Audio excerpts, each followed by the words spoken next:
I came home early, with flowers in my hand only, to find my wife laughing with another man on our couch. That moment changed everything. I didn't scream. I didn't fight. I disappeared, and started planning the quietest revenge she never saw coming. My name is Richard. I'm 63, a retired construction worker, father of 2 grown sons, and until not long ago, I believed I had a solid, honest, loving marriage. 34 years with a woman named Janet.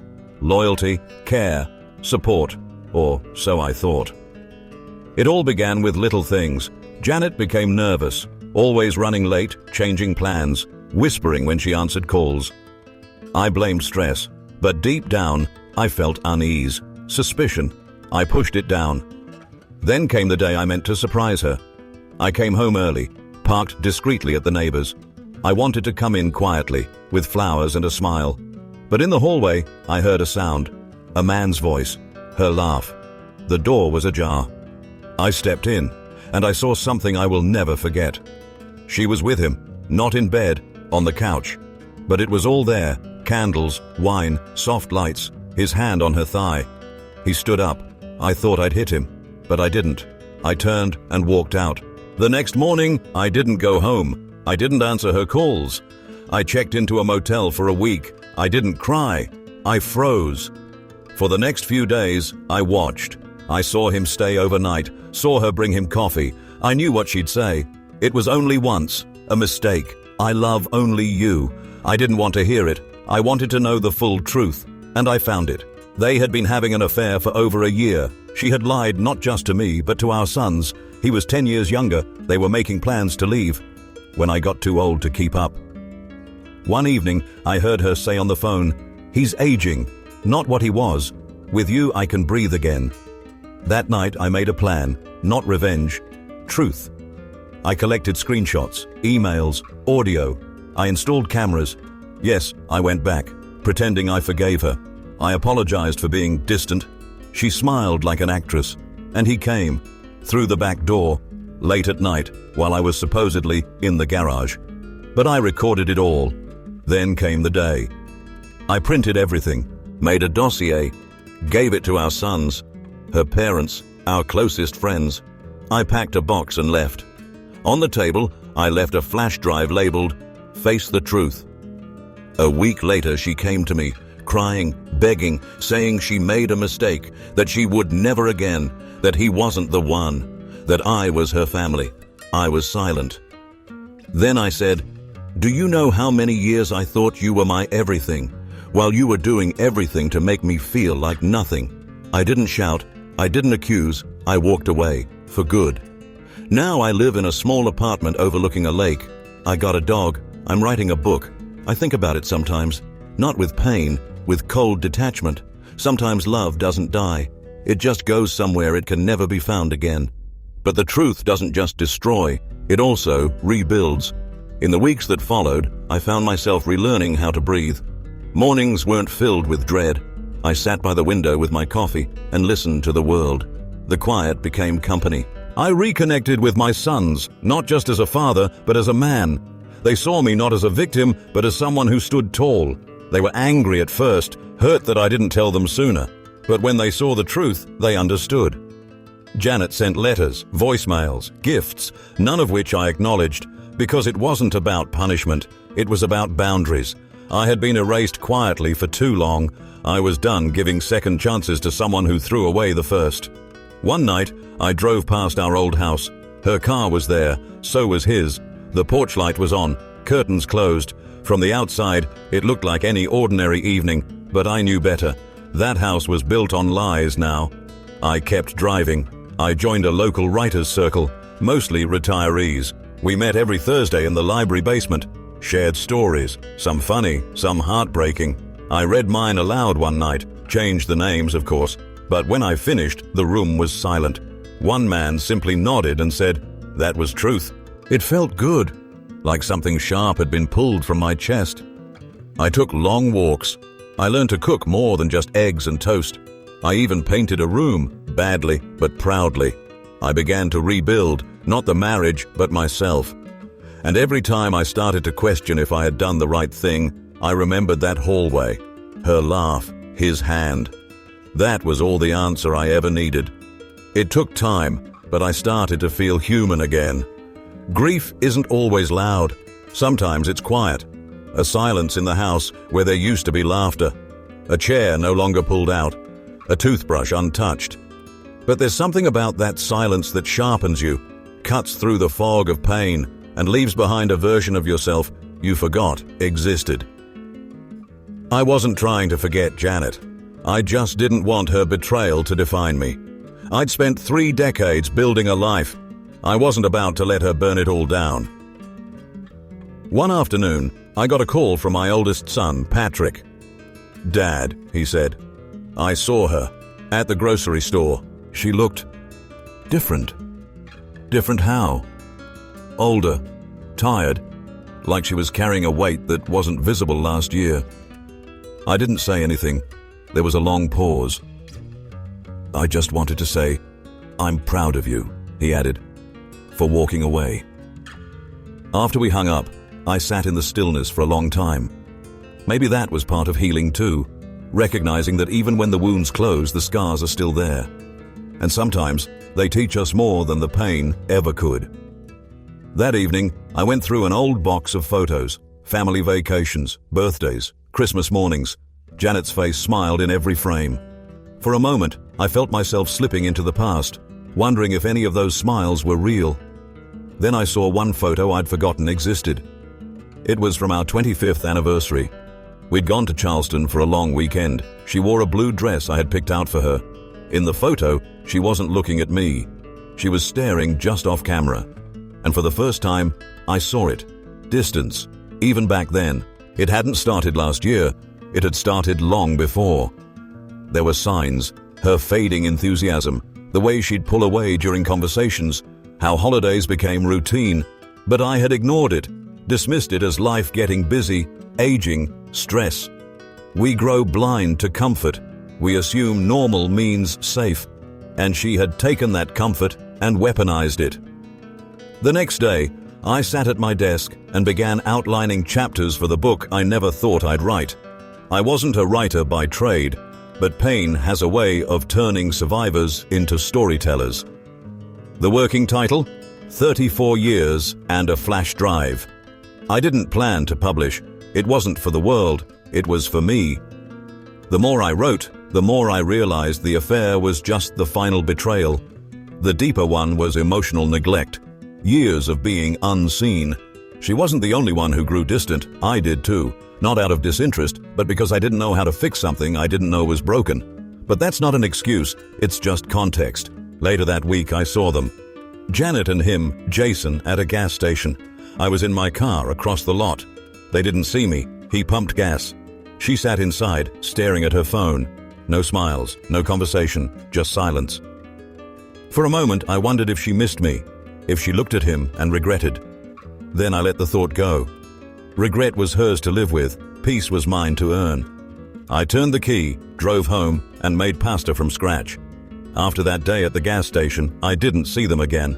Not in person anyway, but I thought about them, about how their relationship, born out of betrayal, must carry its own poison. No trust, no foundation, just two people staring into the space where a lie used to live. I spent my mornings walking by the lake. The dog, Max, always trotted a little ahead of me, tail wagging. We became fixtures in the neighborhood. A few people waved. Others looked like they wanted to ask, "Where's Janet?" but didn't. Maybe they knew. Maybe they just guessed. But nobody pried, and I was grateful. The hardest part was the evenings. That hour before dinner, when the house used to hum with conversation, laughter, or the sound of a TV she always left too loud. Now, it was just Max and I, and the ticking of a clock I never noticed before. I leaned into new routines, volunteered at the community center, helped rebuild a gazebo in the park, attended group therapy, not for divorcees, but for grief. Because that's what it was, a living grief. The loss of a partner who wasn't dead, just gone in a different way. One night in that group, a man named Carl said something I'll never forget. He said, "You don't move on, you move forward, like a man walking with a limp." That stuck with me, because I was limping. but I was walking. Then, out of nowhere, Janet sent a message. Email, simple, cold. I need to talk, please, one time. I ignored it. A week later, another email. Longer, apologetic, confessional. She claimed Jason had left, that he wasn't what she thought, that she missed our life, that she would do anything to fix what she broke. I didn't respond, but I read it 10 times, each word like a note in a melody I used to know by heart. Eventually, curiosity got the better of me. I asked my son Patrick if he had heard from her. He said, "Yeah, she's been reaching out, said she wants to come by, said she's changed." I didn't say no, but I didn't say yes either. That Sunday, she showed up. She looked thinner, older, like time had caught her off guard. She stood on the porch like a stranger who'd lost their directions. Max barked. I opened the door but didn't invite her in. We stood in silence for a moment. "You look good," she said. I didn't answer. "I don't expect anything," she added. "I just wanted to see your face." "You've seen it," I said. "You can go." She nodded, but didn't move. "You were the best thing in my life," she whispered, "and I ruined it." That part, at least, was true, but it didn't soften me. It just confirmed what I already knew. "You should go," I repeated. She turned and walked away, and I closed the door. It didn't feel like revenge. It felt like release. Later that night, I made myself a drink, sat on the porch. Max lay by my feet, and for the first time in a long time, I felt still. Not happy, not sad, just still. That was enough. There's a certain kind of silence that settles after closure. It's not peace exactly, but it's no longer war. It's the echo that follows when the noise finally dies, and all that's left is your own breath and the ticking of a life that's still moving forward. Weeks passed. Janet didn't reach out again, not directly, but I heard from mutual acquaintances that she had moved to a small apartment across town, that she'd started volunteering with a church, that she wasn't seeing anyone, that she talked often about regret. None of that mattered to me. Not out of cruelty, out of clarity. I'd spent enough years hoping someone would change into the version I needed them to be. Now, I just focused on being someone I respected when I looked in the mirror.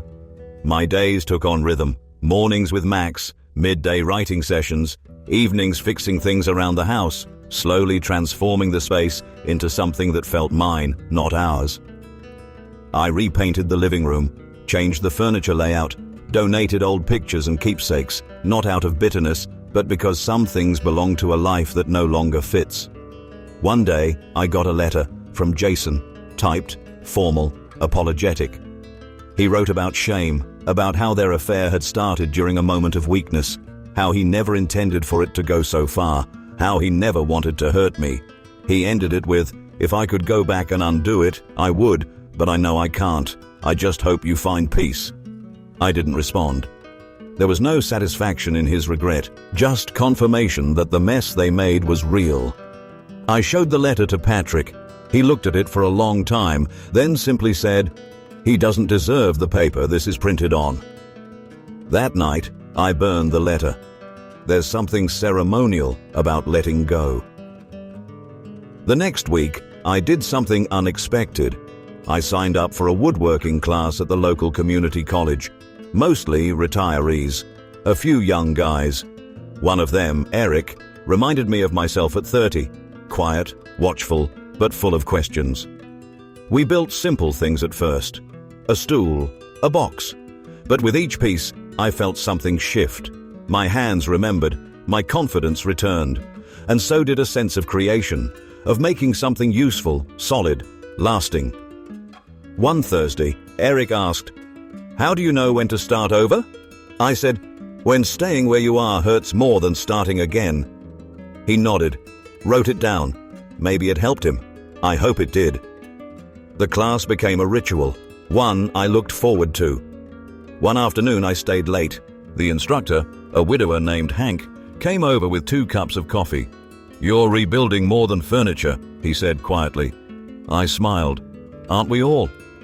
Later that week, I wrote a chapter for my book titled "The Things You Leave Behind." It was about how not all losses are bad. Some make room for better things, like space, like stillness, like knowing who you are when no one's watching. I was no longer surviving my story. I was shaping it. It had been over a year since the day I walked out of my old life. In that time, I had discovered something I never expected to find again. Myself. Not the man who had once bent over backward to keep a marriage from crumbling, not the man who had tried to smile through betrayal, but the man I was before all of it, and strangely, someone better. The woodworking class turned into more than a hobby.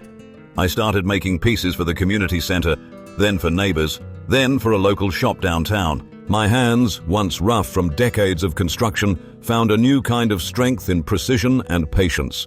Every cut of wood felt like cutting through the past. Every finished project was a reminder that something broken could become beautiful again. I started seeing familiar faces around town, not with shame or pity, but with quiet respect. People who had heard bits of what happened. People who had their own stories. Some of them even shared. A mechanic named Leo told me about his wife leaving after 20 years. A librarian confessed to living with a partner who had emotionally disappeared years ago. There's something powerful in shared survival. Not drama, not gossip, just recognition. Janet never reached out again after that last porch visit. I suppose she understood there was nothing left to say. Whatever future she imagined with me was gone the moment she decided someone else deserved her time more than I did. Patrick and his brother Jordan became closer to me than ever. We took a trip up to the Smoky Mountains. Just the three of us. Campfires, long hikes, shared stories. I realized something profound up there. Sometimes the love we thought we lost is still around us. It just shifts shape, becomes quieter, deeper. And then came someone new. Her name was Claire. She was a retired teacher, soft-spoken and funny in a way that didn't try too hard. I met her at the woodworking class. She was taking it not to build anything specific, but because she said it reminded her of her late husband. He used to make toy trains, she told me. We started talking, slowly, respectfully, over coffee after class, then lunch, then walking Max together. She never asked about Janet, and I never asked about her past either, at least not at first. We were two people who had lost deeply, but who knew how to listen. There was no grand romance, no sweeping declarations, just steady warmth, and that was exactly what I needed. One afternoon, sitting on the porch, she asked me, "Do you believe in second chances?" I thought for a long time. "I believe in earned chances," I said, "and in starting fresh with someone who respects what it took to survive the first time." She nodded. Me too. It wasn't about forgetting. It was about allowing something new to grow in the soil left behind by something that had died. I told Patrick and Jordan about Claire. They were cautious at first, protective maybe, but after dinner one night, Patrick pulled me aside. "She's good," he said. "She makes you lighter." And maybe that was the biggest compliment I'd ever received. For the first time in a long time, I looked ahead without bracing for disappointment. I wasn't the man I was before. I never would be. But I was a man who could love again and trust, carefully, but completely. The house felt different with Claire in it. Not like she was replacing anything, but like she was helping me add something new, something earned. Some endings don't come with a bang. They arrive quietly, on an ordinary day, with an ordinary sunrise, and that's how I knew the story was finally done. Claire and I had been seeing each other for nearly 8 months. Slowly, intentionally. We never talked about the next step. We just shared life, a little at a time. Morning walks with Max, weekend farmers markets, lazy Sunday coffee on the porch. The house that once felt like a tomb for a failed marriage had changed. Not because we renovated, but because the energy was different. There was laughter again, music in the evenings, dishes for two in the sink. One evening, as the sky turned pink behind the trees, Claire and I sat quietly on the porch swing. Max lay snoring at our feet. She turned to me and asked, "Do you think you're finally free of her?" I didn't answer right away. Instead, I looked out over the lake, where the water caught the last of the sunlight. "I don't think you ever get free of something that deep," I said, "but I think you learn to carry it differently, less like a wound, more like a scar." She nodded, understanding without needing further words. That night, I lit a fire in the backyard pit. It had been exactly 2 years since the day I found Janet on the couch with Jason. 2 years that felt like a lifetime. I sat alone for a while. Then I took out the old journal I had kept during the worst days. Entries filled with confusion, pain, anger. I tore out a page, then another. I fed them to the fire. Claire came out wrapped in a shawl. She didn't ask questions, just sat beside me, hand in mine. We watched the flames flicker. "You're really letting it go," she whispered.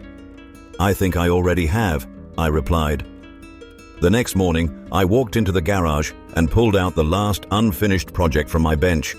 It had been sitting there for over a year, a cedar bench I once meant to finish for Janet's garden.